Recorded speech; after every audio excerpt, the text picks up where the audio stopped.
You said something to make you laugh. I saw that both your smiles were twice as wide as ours. Yeah, you look happier, you do.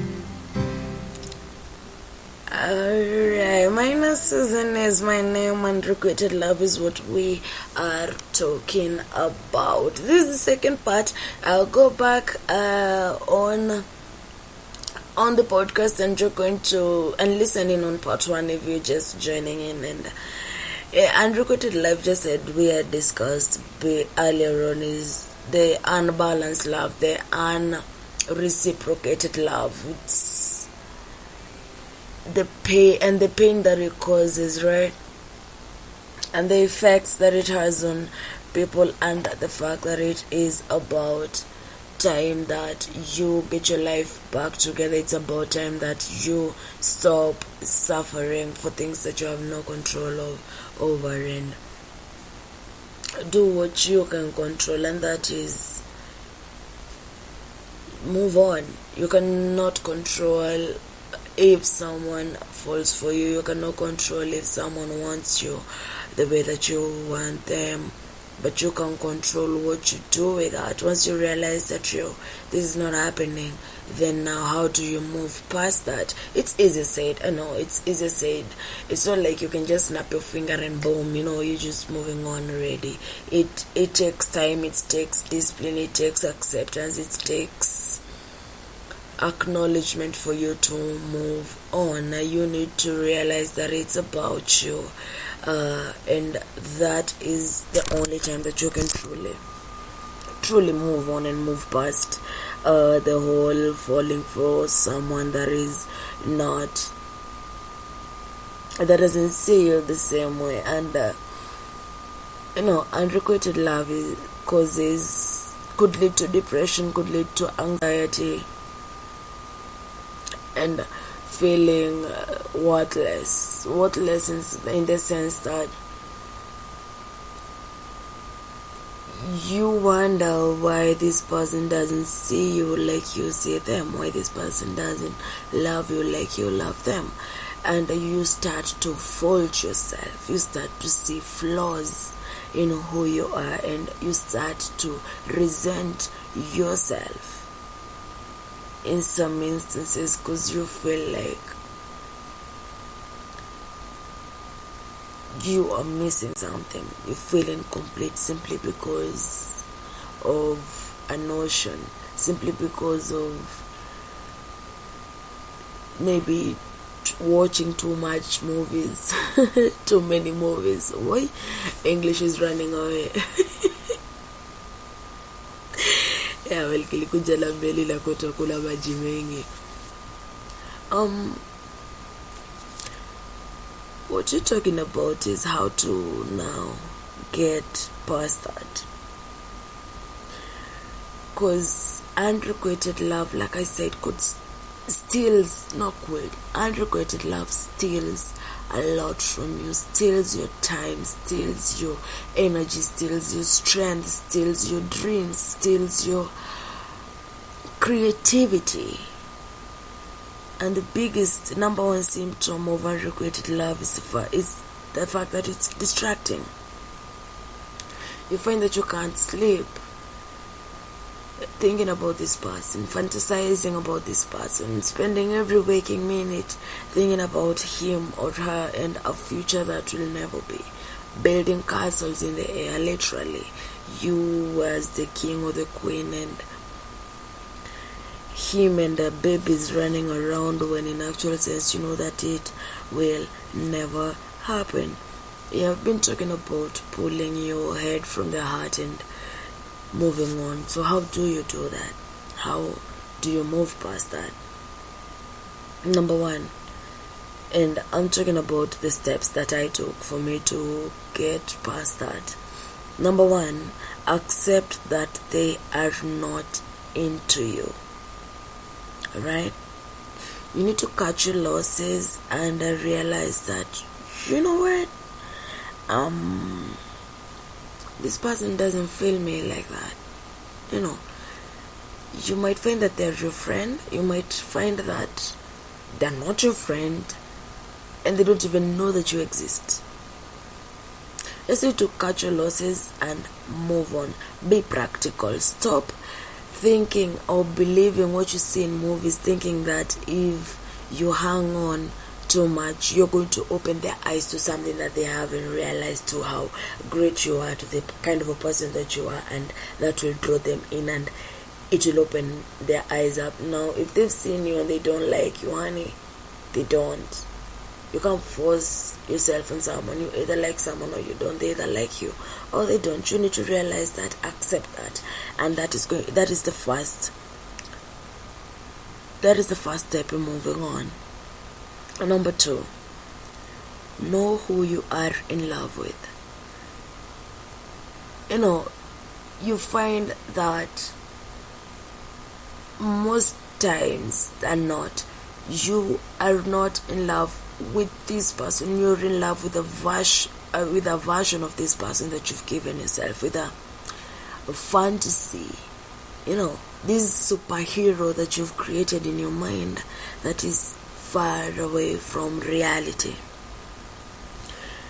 You find that you've conjured an image in your mind, of a perfect image in your mind, and that is what you are in love with. You need to know who that person is, and you might even find that, ground of it only different, and you don't like that person like that. Once you come to know who the person is, I had to learn that the image that I'd given myself and the reality were different, and that helped me in moving on.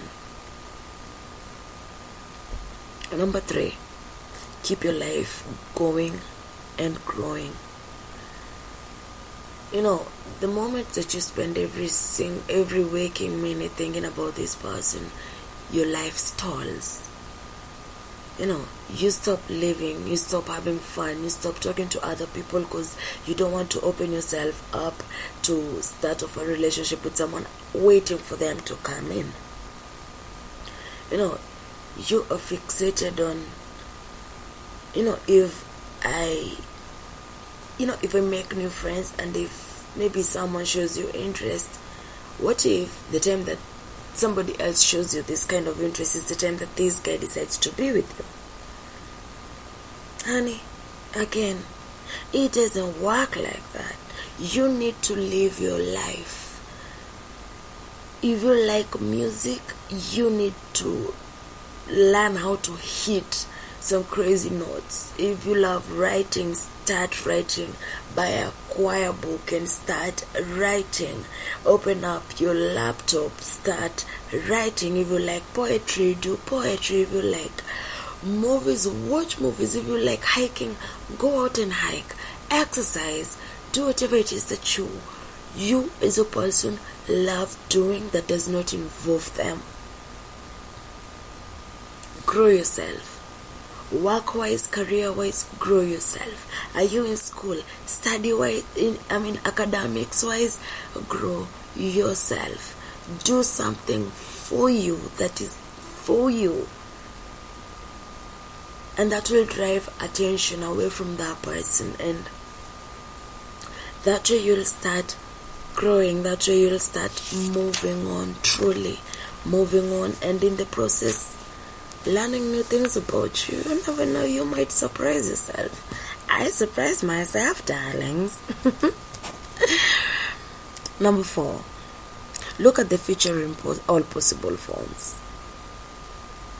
See, when you're fixated with someone, and I choose to say fixated, when you're fixated with someone, you cannot look at a future without them. No. Like I said, building castles in the air, and to mini you and mini him running around the house, or mini you and mini her running around the house, the castle rather. You need to look at your future with all this person. You need to look at your future in all angles, in all scopes, and also realize that it's a phase and it's going to pass. That you look at yourself look at your future self, looking back to this moment and realizing that kumbe, that is the only thing that was actually disturbing me, and what was even disturbing me, and that also helps in moving on. You need to see a future of yourself happy with this person, not anywhere near that picture.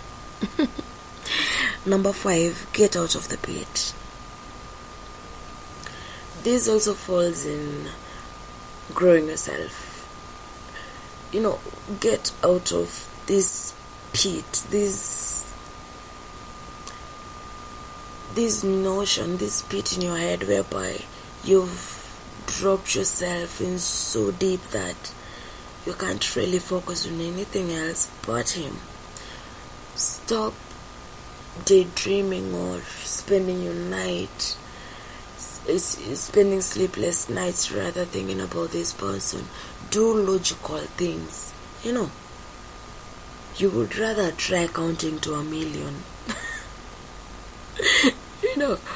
Or if you like movies, you could even watch and try looking at different angles of camera shots. I know, it's crazy, yeah, and at a risk of sounding crazier, it's something that I did actually. It was one of the things that I did. I found out that I love camera work, so I would watch movies, rewatch some old ones, and look at angles. Just focus on something else that is not him, and it helped me. It worked for me. I'm not saying do that, but just look for something logical for you to do and detach yourself from that, and it helps again. And the most important one, I will even mute music for me to say this, the most important one of all these points is for you to realize that there is nothing wrong with you. There is nothing wrong with you. You are perfectly normal. You like someone that doesn't like you back, honey, you are perfectly normal. Don't swear about it. Don't crush yourself about it. Don't feel like you are a loser, you are worthless, you are an alien from Mars. Honey, you are normal, perfectly normal. You are fun, you are creative, you are wise, you are brave, you are perfect the way you are.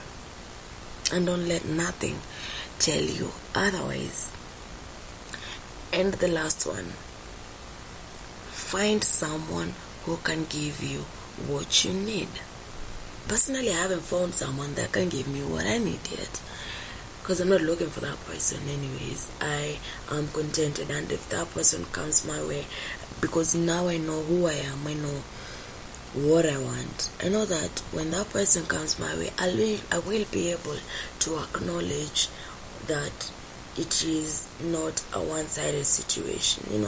Someone who sees you for who you are, someone who values you, someone who treasures you,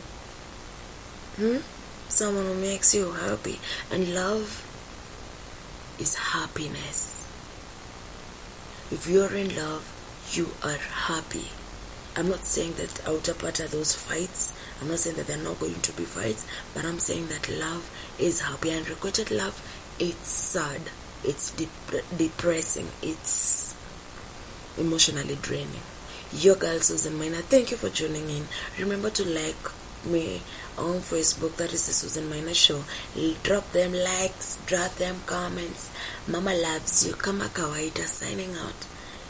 Bye bye.